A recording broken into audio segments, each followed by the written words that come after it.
anybody got too close, I would push them away. And it would be self-sabotage. Literally, that's what I wrote in my book. I wrote about literally tossing a grenade and blowing it up when somebody got a little too close.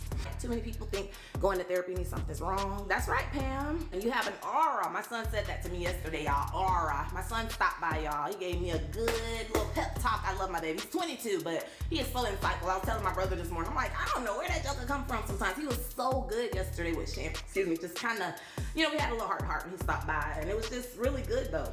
And I love that, Marcus. Self-care is not selfish, right? I'm trying to start a movement. So thank you for you guys who share the live and stuff or share things from my page. This is not about me putting money in my pocket. I'm not sitting here like, oh, I got this plan to become a millionaire by getting people. No, my thing is, hey, how can I reach people that look like me when I went to therapy and when I went to group therapy, y'all, sitting in this group of 30 people, the only black woman in there. That's a little confusing when I know people who go through it. I know some people that's struggling with stuff that we just don't talk about though.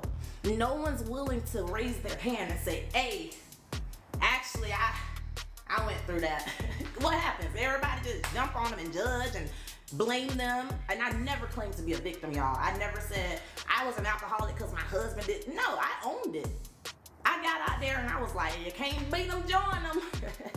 You know, I can laugh about it now, but that was the biggest mistake. I didn't run to healing. I ran to I was 19 when I met him, 30 when I left him. Guess what? All my 20s, guess what? It was time to live a little. Went a little too extreme with it, but when we're harboring that stuff, it literally turns into an illness, right? Holding on to that stuff, it sometimes becomes embedded in our fibers.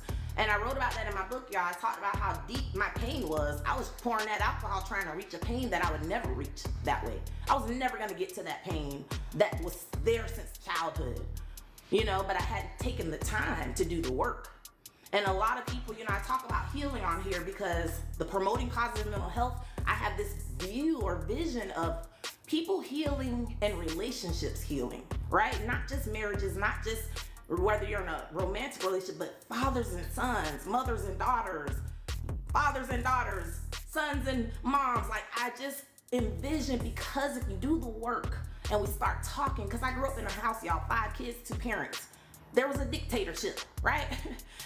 You know, there was a dictatorship. We didn't get to say much, but y'all know me. I was about to jump out my skin because I've always been outspoken. And my brother will tell you, I used to put little notes on the refrigerator. We're going to have a group meeting in the family meeting tonight at 7 p.m. Even though it didn't make much difference, y'all, I tried. Like my dad used to tell me I was going to be an attorney, y'all, because I spoke for the family. I spoke for the kids. I was the spokesperson.